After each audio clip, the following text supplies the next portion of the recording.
97.9 The Box is the Madd Hatta Morning Show, and we have a very special guest with us, Janelle Monae, ladies and gentlemen, is on the show. Hi. Looking good, beautiful, and morning. lovely. How are you? I'm fantastically well. I'm so happy to be here with y'all. Thank y'all for having me. Literally, you ever see like superstars, right? And you see them on TV. She looks like exactly like television ready. Oh, yeah. Okay. She does. Okay. She looks. I was just wondering what you were getting ready to say. Nothing embarrassing, my friend. Okay. Nothing okay, embarrassing. Because I'm like, It was, man. it was another way to say she's a beautiful woman. Okay. Aw. Y'all like that? Thank like that? you. I appreciate the love. I feel, right at home. All this black She excellence. get all that love. Oh yeah, there's a lot of black excellence. All man. these beautiful people in here. Y'all look beautiful. Well, thank you very much. Here's why I'm excited about a lot of different things as it concerns you. You're one of these kind of artists.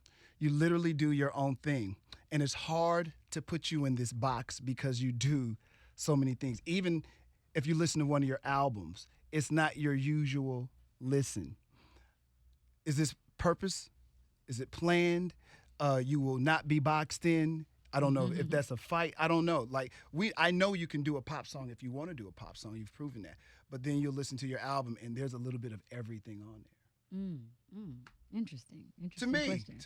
I think that's your goal. I think. Yeah, I think as an artist, you never want to limit yourself and say, I'm only, supposed to do this kind of music. I mean, I think that gets boring, and I think that it also does not help you evolve as an artist. I love Stevie Wonder. I love Prince. I love Madonna. I love David Bowie. I love Beyonce. I love Outkast. I love Cardi B. I mean, I have an appreciation for music, Right. and I don't get caught up in labels. It's do I love it or not? How is it making me feel? Is it honest? Is it authentic to what that person is doing? And I've been inspired by authenticity, and I think that I think it is my purpose to show through me as an artist, show that there's nothing that we can't do. Right. I hate to pull the race thing, but there are a lot of white artists that are doing everything. Right. They've been dipping here, dipping that, been able to just kind of cross genres, if we're talking genres, and be respected. I think as black women, we're I will say this, I've been having the whole R&B fight for a while. Like, I was going to ask you about stayed that. R&B, like you're a black woman. This is not going to make sense if it doesn't come through an R&B lens. And I just think right now people are listening to playlists. It's not even the same. People have rock and jazz and pop and R&B in their playlist when you're talking about streaming, which is really, where things are. And I think that I have a deep appreciation for music. And I'm not interested in getting caught up in labels and pigeonholing myself. I know we at the box, but I want to turn the box upside down. Oh, yeah. Look at her. Now, I have to ask, is that hard to you? Because here, and you know how the game works. The game usually says that you have to be a certain kind of artist. And so the game, the record company, et cetera, they usually, It's for them to, marketing. Yeah, exactly, it's that's where I'm marketing, but going. how's Because this to gonna me, when I've work? always seen you, Yeah. I'm like, this artist should be bigger. But I think you're so able to do so many different things. It's hard, like, how do we push her? She raps, she sings, she acts. She can do this kind of music. She can work with Prince. She can go work with these rappers over here. I think they have a hard time because they're used to putting people in a box, and now we can push the box. When you have an artist that is this wide open, there's not a lot of artists. A lot of times that they usually don't even give that kind of leeway to the artists that can do so much. You can usually count those on your hand. You got the Princes and all these other people that can they're allowed to do their thing. When you come in, and you've been in the game for a good minute now, and I just feel like, man, it's like you're everybody's favorite underground, above ground artist. Is that all right if I say that? Yeah, Does that make sense? Listen, for me, I don't get caught up. I appreciate the love from everybody, and I think I just do what's in my heart. I let them. I'm not a You let them marketing. figure it out. I let them figure that out. Yeah, I'm happy. I feel very thankful and privileged to be able to give music and be able to have a career. I mean, there was once a time where I was selling CDs out of my Mitsubishi Galant Oh, you in had Atlanta. one of those? Yes, green. Where I was, living in a boarding house with 6 other girls, performing on library steps, working at Office Depot. Got fired from there because I was spending too much time working on my music career. So, I mean, this is amazing. I don't have any, this is awesome. This is a positive thing to be able to do what the fuck you want to do. And I know we're live. That's all right. Because y'all bleep me out. Be It'll come free. out tomorrow, Feel free. right? Okay. Right. Yeah, Feel free. I don't think this is the year. I mean, we got Black Panther, Right.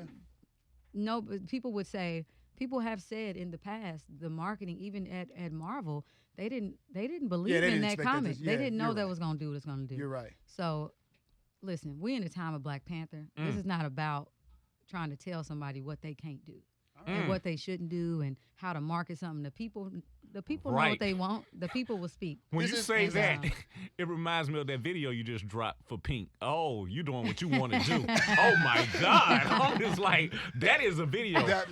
Since you brought that up, and I know you had a question about that Pink song too, so ask that question and then let's explore Pink. Sure, let's explore. So first of all, Oh, funny guy. the song, why do you spell the title of it with a Y instead of an I? Because it's something different. It's redefining what you ever thought about the word pink. It's bringing together women from so many different types of backgrounds and shapes and sizes and worlds, and we're coming together to create something unique and different. It's Oh, not y'all what you did. it's not what you what you think when you think of pink. This is Black girl magic. We co-opt that word and we turned it into something that works for us. It worked for me, too. Shut up, dude. So what Yeah. is the video about? Because everyone can speculate, but I would like to hear it straight from Janelle Monae. Well, I love the speculations. I mean, honestly, it's quite entertaining. Okay. I mean, hearing men especially. Because they have a make- one-track make, mind. make jokes. I do love the video. I do love What you do as... you love about it? The pants. You love the pants. Oh, okay, cool. I love the beautiful women in the video, honestly. I Yeah, love there are definitely beautiful I mean, I love seeing you in a Black different women light. in the video. Where did You the know. idea from the pants come from? It was an idea that I had, and I have a great creative team. A few of us got together and we were just going through visual ideas and, trying to get imagery and symbolism that matched the lyrics and that complemented the messaging behind it. And I think, it's a celebratory song for women. That says what? That says many things. Say it. I mean, it says many things. I mean, Okay, give us there like a 2 or 3. specific- Is there a specific question you want to? No, I mean, Seems like no. It's not a specific question. Like I said, unfortunately or fortunately, I'm a man. So as soon as we see the video, we're like, oh, okay. So I don't. So I try to, you try to be a regular person when you watch a video and just enjoy it. And then the other side of you start trying to break it down, Yeah. the science of it. And then you're like, what is this artist really, really trying to get at? So since I have Janelle here, I don't have to speculate. I can just ask her. Well, I think I said it. It's a celebratory song for women, and I think that it's intersectional, meaning it celebrates sexuality. It celebrates our differences, and then when we come together, we're creating something unique. But I think all in all, it's really an empowerment song for women. Yeah. Now- but it starts, that with an That idea visual. that I had. I think as it's not as much as it's about the pants. It's not about the pants. Right. And I think that it's awesome that people, Because love it's the pants. controversy 'Cause or there's some women conversation. who don't have the pants on. There's some women who have on the pants that look different from the woman who's standing next to her pants. Like I think it just celebrates our array. Our wide spectrum of what we can be and who we are. Okay. Yeah. All right. And showing that we're uniting. I mean, we got the Me Too movement, we got Time's Up. Oh, Like women yeah. are realizing more than ever, I think this year, that we are stronger together, that when we're aligned, we get shit done. Why do you think all this is happening now? You notice there's a lot of different small things happening now. Empowerment of women, the power of Black cinema, and the dollars that you can actually get from it. It just seems like a different type of year Mm-hmm. as it relates to we people of color. Yeah. Why do you think that is? Is there one thing Well- we can put our finger on and say we could Well, have saw this? I will say that the current political climate, Sure. I think has Absolutely. really pushed us to being Agreed. like, okay, Good point. we can't be fighting amongst each other, even though we are. Mhm. Still, some of us, don't understand that we should be fighting against something bigger than us, more scary than us. Like for women, we need to be fighting against patriarchy. You know what I'm saying? We need to be fighting against, as human beings, the abuse of power, because that's what's happening right now. Speaking- We shouldn't have time to even be like, Bickering. bickering or upset or dissing or each other, because there's just there's something bigger that's attacking us, and we have to vote. Absolutely. We absolutely need to do better than what we did, because I think that as much as all these great things are happening in art, still when we take off our makeup and our costumes, Still black. we still black. And I'm still a young black African American girl who grew up with working class parents. My parents were janitors, were sanitation workers, were post office workers. My grandmother picked cotton in Aberdeen, Mississippi, and migrated to Kansas City, which is where I'm from, Kansas City, Kansas. And when I come from a family like that, the hard work that they went through to get our country, like they helped build this country, to get and our ancestors literally built the White House they helped get this country to where it is. It's in our hands now. We gotta focus in. I mean, I can do better. I'm not trying to preach or talk down anybody, but I just think that I think that we're finally, I think we're seeing that it's going to take us, coming together to clean up or to help this next generation. When you talked about the women thing, I want to talk. Just recently, Nicki Minaj dropped the record, and then Cardi had a record, and it seemed like everybody was trying to pit the two women against each other. And it always seems to me, particularly in rap, because it's so male dominated, it always seems like they can never exist. All the women can't never exist at one time. You have to either pick a side, and you got to be on that side. They have to be going in at each other. Does that disturb you or bother you a little bit? Like, as you were saying, you see this whole women empowerment thing going on, and you still have people trying to pit one against the other, and you hope that neither one of them fall into the trap. You know what I mean? Which I thought I might have seen it, but then I saw back away, which I was happy about, because I don't want that to start. Why can't we just enjoy both of the women for what they both bring to the table? Yeah, we should. Again, I mentioned the P word, patriarchy. Yes, ma'am. This has been going on for centuries. There was a time where we had these matriarchal societies where women were running things and raising their kids and getting along, and it was none of the pitting one woman against the other woman. I think that through fear of what women can do when we come together, the things that we can do, I think that we've had that happen so much that we're conditioned. And I don't want to speak on. I don't know that situation. I'm not close friends with either of them. Yeah. I respect them. I love them both. I think that it's ridiculous for anybody to think that just because one woman's success is out there and she's succeeding, that the other one Doesn't can't take away be from the other one. successful. It should be Yeah. complementary. And that's how I see it. I've always looked at it like that. When Beyonce went and did Coachella and was the first black woman to do it, I felt like that was for us. You know what I'm saying? We're on the same team. It's not, you have to think broader. You have to understand that we're still black people. We're still black women. We're fighting against a lot of things. We cannot afford to fight internally. But I think it's some conditioning, and I think that we're going to have to do what we can to make sure that we don't instigate. I think the fans play a part in it. I think they absolutely play a part in it. And yeah, I love both of them, and I think they're different from one another. And I think that when doors are opened by each of them, it helps both of them. Period. So. You have your own label. You've worked with Puffy. You've worked with Prince, and I probably should stop there and like I said, you have a very unique style where you can bounce between these worlds. Very smoothly. Can I use that word? Very Well, smoothly. Thank you. I appreciate Really. To work with Prince is, I'm sure, much different than doing some stuff with Puffy. that. Or is it the same? I No, mean, well, they're I different.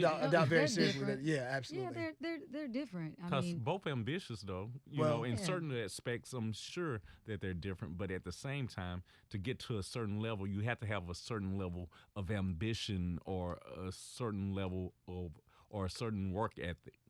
yeah, both of them had impeccable work ethics, and Puff was somebody who saw that I had my own record label. I was doing my thing in Atlanta, and just said, I don't want to be a part artistically. I just want people to know about you. So I'm forever thankful for Puffy. Oh, really? So that's how that Yeah, deal worked. That's how that worked. Wow. Yeah. So he never had no creative input. Didn't say, "I think you should do this." He just No, I'm I just mean, giving you obviously, this. I Right. want to know his advice. I mean, he's been in the industry for a very long time. Yeah. But no, in terms of like the music and the image and any of I was that, wondering about that. he's always been scared to kind of be, In your it. mix. Yeah, because I think he's respected me and respected what we've done, even before we met, and I think he just wanted to make sure that like he was not influencing it in any way, shape, or form. That it just came as pure as possible from us, and I respect that. And he's been one of the men who's really just championed me early on. Mhm. Like he's always been there when we need advice, fighting on our behalf, going into the record company, What? being like, yo, like this is what we want to do. I think Prince, and it's a little difficult for me to speak on him because I had a personal relationship with him. He inspired me growing up, just like he inspired a lot of artists and people in general, because I'd never seen a black man just as free as he was on TV and through his videos and on his music. I'd never seen it.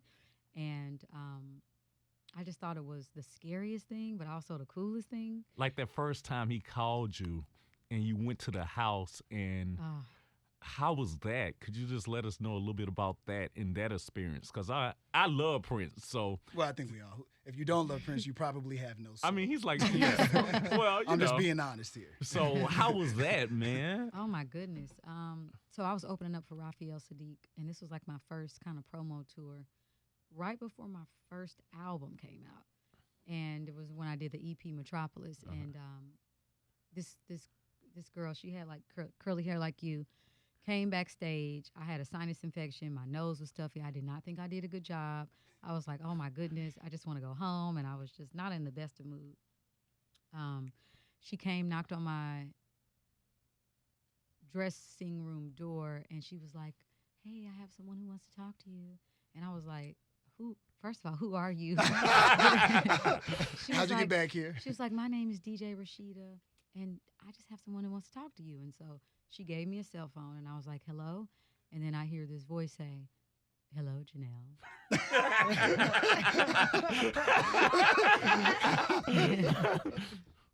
How are you? And I was like, I'm fine. Who is this? This is Prince. Who? Prince. Like Prince? Listen, I'm sorry I didn't get the opportunity to come to your show, but I love what you're doing in the music industry. I love your jazz voice. And then I was like,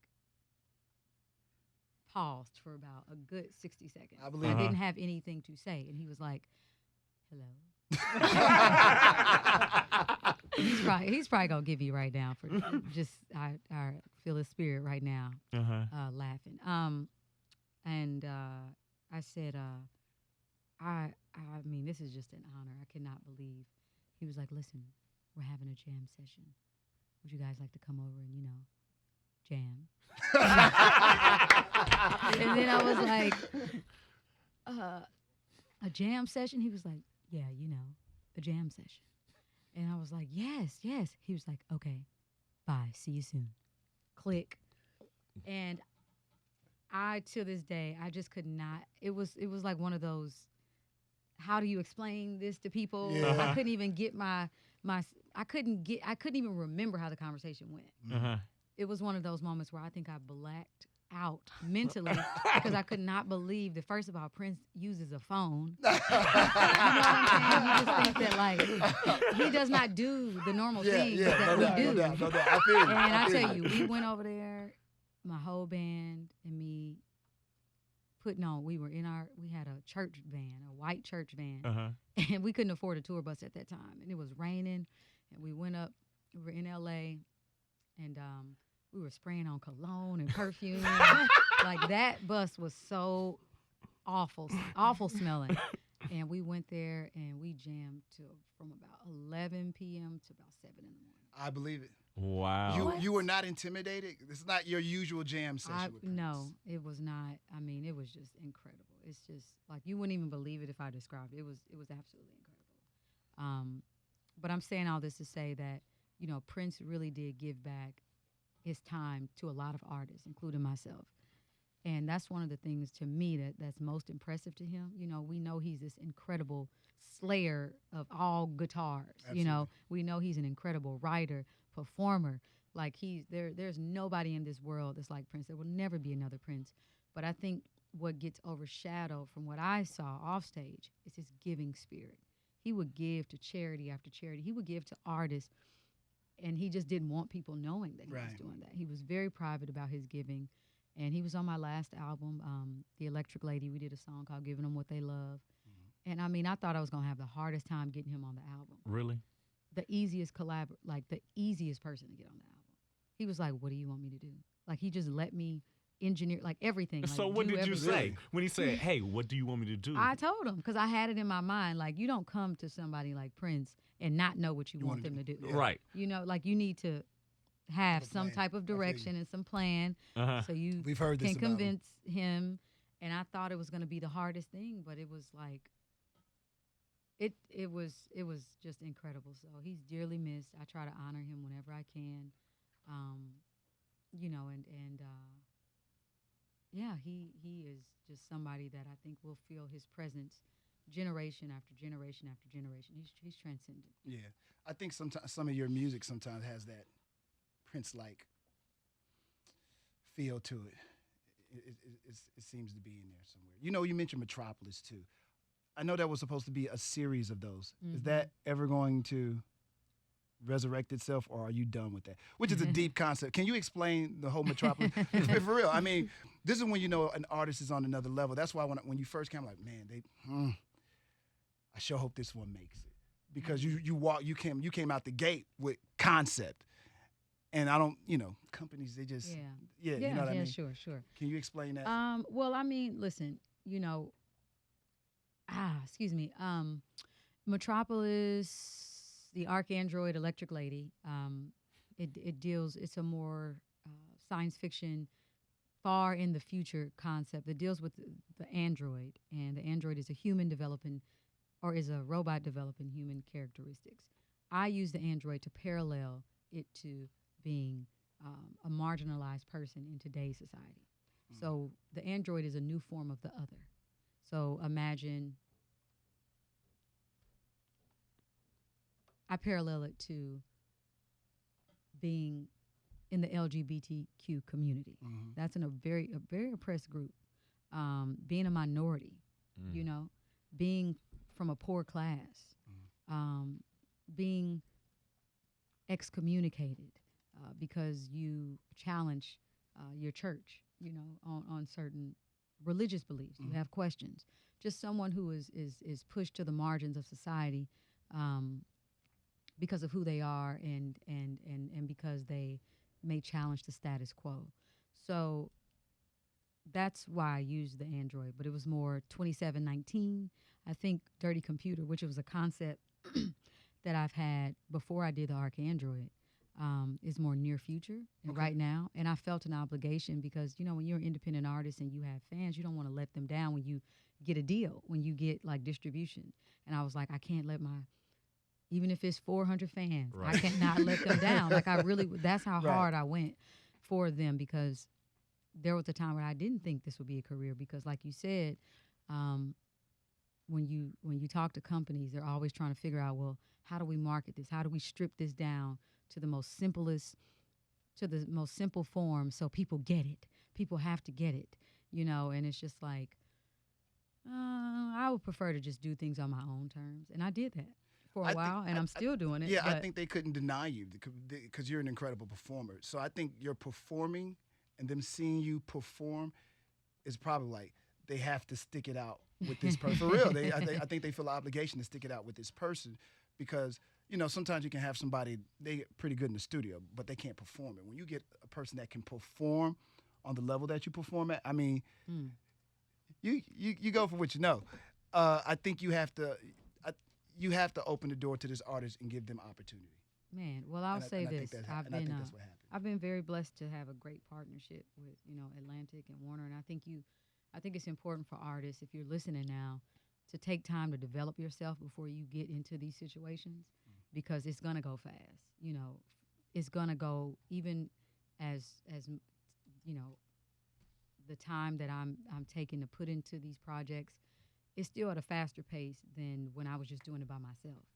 You know, it's like you got radio interviews, you have magazine articles, you got to shoot videos. You need to really know yourself and have boundaries, you know, to say, hey, I'm willing to do this, I'm not willing to do this, and be upfront about those things. But it starts with you knowing yourself and what you would like to convey as an artist. And I had the opportunity to really develop myself early on, and I'm super thankful for that because, you know, when you come into this industry, you can really be stripped of the things that make you unique and make you special. And so this album, Dirty Computer, that I'll be putting out April 27th, is a concept that I have for a while, and it deals more with, with me, and it still deals with embracing yourself, embracing the things that make you unique, even if it makes others uncomfortable. It's still fighting for the underdog. It's still celebrating those who are oftentimes left out of the conversations of what it means to be a human being, to have human rights. And so it's important for me. It comes through the lens, it's speaking through the lens of a Black woman, inspired by Black women. Just really giving us something to celebrate to. We turn on the news all the time, and by the color of our skin, you know, we can get shot in our own backyard because a police officer thinks that we have a gun and it's a cell phone. Right. Yeah. You know what I'm saying? Rakia Boyd, all these women who got gunned down due to the abuse of power by police. Like, our very existence says that we are dirty computers and we need to just be erased and cleansed. And so that's what this album is for. That's who this album is for. Oh wow, that's another deep concept right Yeah. there. When your fans when you do these kind of records, well, I guess by now they're used to your style. So when you do these kind of concepts, they're already there with you. So I guess there's no need to even ask their acceptance of it, because I think there's already an acceptance with this particular artist. I think they allow you to stretch the boundaries of what they usually put on artists. Well, not really. You don't think so? I mean, no. I mean, I think you're able to go on an album and do just about whatever you want to do. And most artists don't get that maybe. opportunity. You know Let what? Scarface come out there and start doing some of these records that these other young Okay, kids doing. you know what I'm what? saying? And I shout out to But Scarface. I love Scarface. You've stretched them to the boundaries to let them know, hey, I dibble and dabble. I create music the way I feel. Yeah, you know what? I think you're right. I mean, I did want to make sure that early on I laid the groundwork to say that, like, Don't put me in you the box. you don't know what it is that I will do early on, so don't think that I'm gonna just, you know, continue to stay monolithic and just stay, you know, making one album with one song, one long album that feels like one long song. I'm not interested A lot in of doing artists that. out there doing that. Yeah, And I'm not. I mean, it's not. that just doesn't work slight for against me it. because Yeah. I know that I'm constantly developing. I know that it's important to develop. I know that it's important to evolve, and you got to set their ears up early on. Yeah, I think you've done that. You seem I like tried. you seem like a woman who has a whole bunch of knowledge. Where do you get this knowledge from? Do you read all the time? Please. The world. I'm just asking. I mean, I because don't feel people like- on the surface could seem very deep but be very shallow. So Yeah. I'm just No. asking. Well, I don't pick that up. I mean, That I she has a whole no. bunch of knowledge. No. I think that's what I'm saying. I don't pick up all the other stuff you say. I don't pick that up. I actually think she's I'm quite. picking up. She understands. She's talking about stuff that she understands. So I don't. Right. I'm just saying. I'm just asking her. She seems Sure. very. Well, I try to read. I mean, I'm not the smartest girl on the block. I don't think that Girl. I am. Every time I look look at- at your interviews and stuff, you say some great I come things. across like I'm intelligent. every you. time Well I read thought an out. interview. You know what? Ready. I mean, I just believe in what I believe in. I try to, articulate it as best as possible.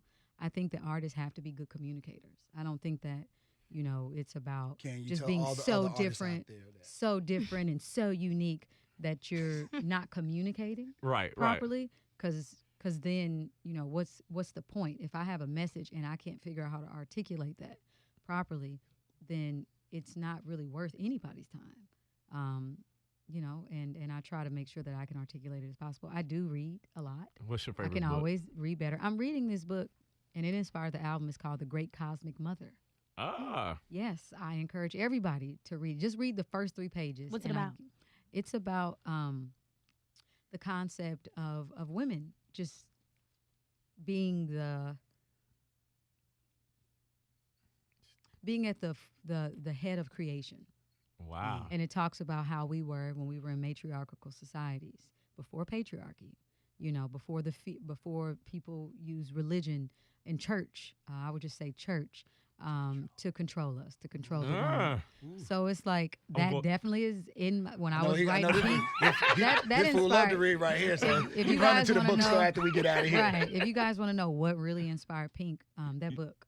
Okay. Office is gonna read this book, so I know She I don't was. believe you. Trust me. This kid's getting ready to go get the book. I've seen her before, so I'm gonna Have see you? her at the BET. I know I'll see you at Yeah. BET. I've seen you many I'm times. gonna ask you about it. Oh, So wow. I promise you, So you I'm better gonna be have ready. it. I'm gonna have a book Yeah. report for you. Yeah. Jazz, you been so quiet over there?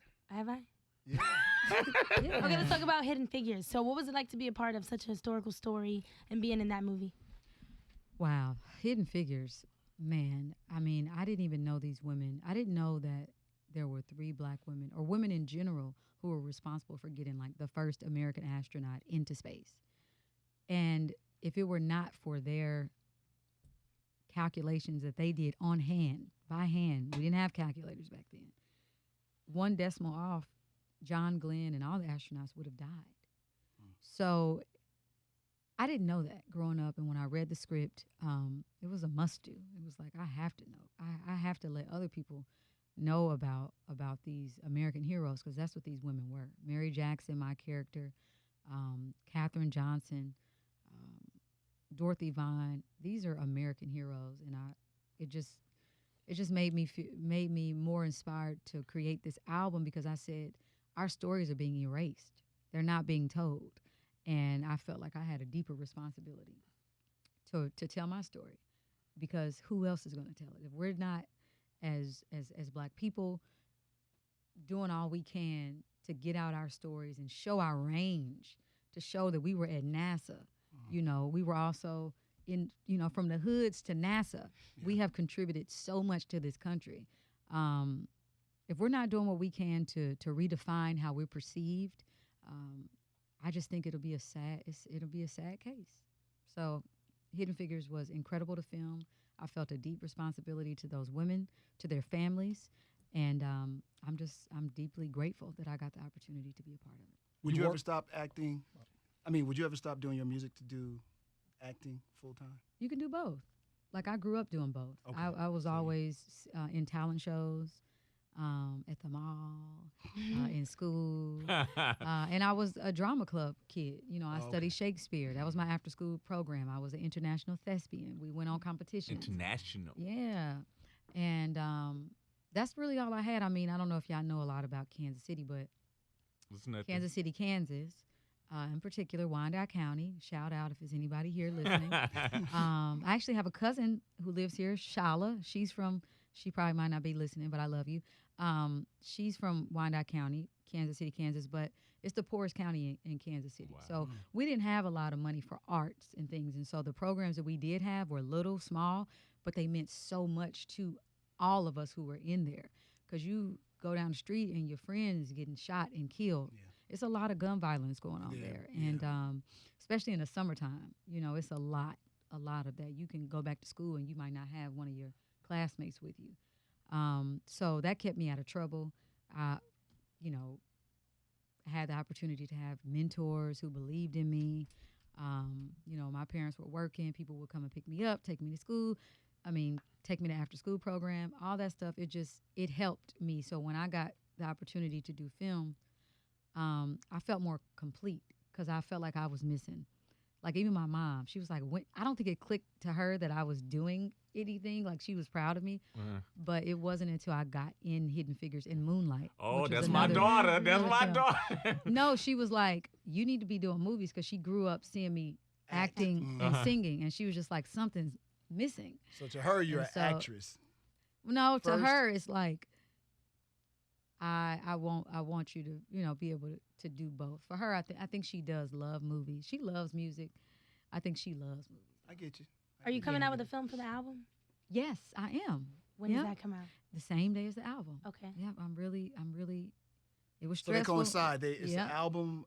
I saw the teaser for it. It premiered before Black Panther in theaters, right? It did. Yeah. Yeah. Mm-hmm. So okay, explain this to me. Then. Is it a soundtrack? Is it a move? Is the CD? Is the music a soundtrack to the movie, or is this something that I have to watch? The music coexists with the movie. They both complement each other. You So they can both stand You can say the alone. music is the soundtrack to the motion picture. You can say, the motion picture is, people will call it a short film. They'll call it a visual album. They'll call it all those things. But I call it an emotion picture, and the music is in the film. Okay. So you'll get a deeper understanding of the narrative. You'll get a deeper understanding of what I'm saying, what I'm trying to say with Dirty Computer. It took a lot to get it done. I've always wanted to do this since before my first album. I just didn't, feel like I had the time to do it. And it took some time, but we're here. I'm so excited that y'all gonna get to see, What's on your to dirty visually computer? be able to see. What's on your dirty to see computer? that. Yeah. You said what? To We'll see get a what's on chance your to see what's dirty on your dirty computer. To computer. see what's in my This to kid. see what's in my CPU. Yeah. This kid. Would you say this is your most vulnerable album? I think so. Yeah. Definitely. So we'll learn a lot about you. Yeah. You'll learn a lot. All A of lot. No, I'm a very private person, but I tend to lean on self-editing before I even start recording. So there were times where I would just walk out the studio or I just wouldn't go because I was just like, I don't want to talk about that. I don't want to talk about that. But you got to have people around you to hold you accountable. Like when you tell them, like, this is what I want to do. And I did. I had a great team who were very supportive. And it was just like, record it. You can always edit after. But don't self-edit, before. And I think doing Hidden Figures, doing Moonlight just made me feel like I felt a deeper responsibility to tell my story. Because who else will? Fans in public have a tendency to want to know all of the artists. Janelle Monae, how do you keep that private part? Because, at any time you can go on the internet and this person's dating this person's with this person. They just got that. I seen this person with this person. And everywhere you go, you have to address those issues. How do you still keep your public and private separated? You just do. Yeah, I think Because almost your fans almost Yeah. demand it because I think They we look wanna because know. they want to see you on Instagram with your kids if you got Yeah. kids and with your mama, whomever you're Right. dating. That's just the world we live in. Yeah, it is. know, the social And media sometimes world. it works for people, Mhm. and it can work for artists, and that works for them. I think for me, the people in my family to whoever I'm dating, they didn't ask for this life. I think it's just, I don't think it's fair to like put them out there to where they're being judged or stalked or feeling unsafe because of my career and my fame. And I'm not even as famous as some people. I look at certain people and I'm like, I don't know if I could do that. You know what I'm saying? And I think that it's important to protect those things that are sacred because it's true. Like this is the age of the internet, and people's relationships have been torn apart because of the internet. there can be friends who are not specific, just platonic, and maybe they're in other relationships with people. And you can see a photo of them. I've seen it happen with people in my life, and you can see friends that are not dating, but they do have, they are dating, but they're not dating each other. And then a photo comes out like such and such is dating, and it can mess up their relationships Right. on the other side. So I just think that you have to, not you, I prefer to have a low stress level in my life, and I like to keep that. And I just think you open up a can of worms, and who knows? Like years from now, maybe I'll change my mind. Yeah. I don't know, but right now, I'm not Today. interested in discussing my private life. When we all walk away after we've watched the video, what'd you call it? The motion picture? The emotion picture. When we've watched that, when we've listened to Dirty Computer, we should walk away saying what? I don't know. I mean, I don't know what You don't have an what idea like you wanted me to should. walk away with? Really? I mean, I hope that, one, you feel love at the center of the project. I go through a lot of emotions. I mean, I have Django Jane, you guys have heard. That song came from a pretty upset space, turning on the news Your and stress just was feeling high. like, turning on the news and just watching what's coming out of the leader of the free world's mouth, and just in general, the way that I just felt disrespected as an American, and I think I felt a deep responsibility to stand up for women, Black women in particular, on that song. And I tried to be as clear as I possibly could, but I also tried clear and clear and concise as I possibly could. But it was one of the moments where I did not care about respectability politics, meaning, this nigga is used a few times. I know we use it, but I don't think people heard me use it. And we were at home and we were talking, I would talk to you guys freely in that way. But to go in and record that and to say certain words that are on that song, I didn't know how people were going to react to that. I thought that people were just going to be more concerned about how I was saying something versus the issues that I'm talking about, which we also get caught up, and that bothers me. That people can be more concerned with how somebody said something, like, oh, that's too vulgar, but not understanding why that person is saying that. Like, why? Why are we all not outraged at the way women are treated in this country? Like, why is it just a woman's thing? This is a human rights thing. Right. Anyway, I'm not going to go too far on that. Go, girl. But I'm saying, I'm saying all this to say is that my hope is that through all the emotions that you see, or you feel and you hear and you sense in the story and when you listen on the album, that you feel that that love is at the root of it. Because I think in order for I do think that it's important and it's important to note that I don't think we come together as a human race if love is not at the forefront. I mean, if our last words are words of anger and, words that are fighting words or war words, we're not the unity and the empathy for one another is not gonna start. So I've realized through this process that love has got to be the last word. It has to be the last word. It's hard, it's difficult, but that's what it's gonna have to be, and to reach any real change. And that's what I hope people feel. I hope that through my honesty and my vulnerability, and people who may not understand where I'm coming from, at least they can, after they see it, they can empathize with our story. And when they encounter somebody else that shares a similar story, or, that's reminiscent of what it is that I'm talking about, that they're a little more easy on it, that they don't have that unconscious bias. They won't have that we're able to really see each other. And I hope that all the dirty computers around the world feel seen, feel heard, feel celebrated, because this is for us. Like, it's not the year to go backwards. This is the year to move forward. This is the year for Black excellence. This is the year for us to do whatever we want to do, and knowing that knowing that we're going to support each other, and knowing that we are going to choose freedom over fear. So I hope that those things come across, and I hope that we can see y'all on tour and we can keep the party going, man. Janelle Monae. Tell them the date of the album dropping one more time, please. April 27th, Make sure. it comes with an emotion picture, a visual component that you should watch as well. All right. Ending- Janelle Monae. Ending this interview Thank with you. love. Thank you. Absolutely. Love. And Black Girl Magic, what's And up? exactly, Black Girl Magic all day.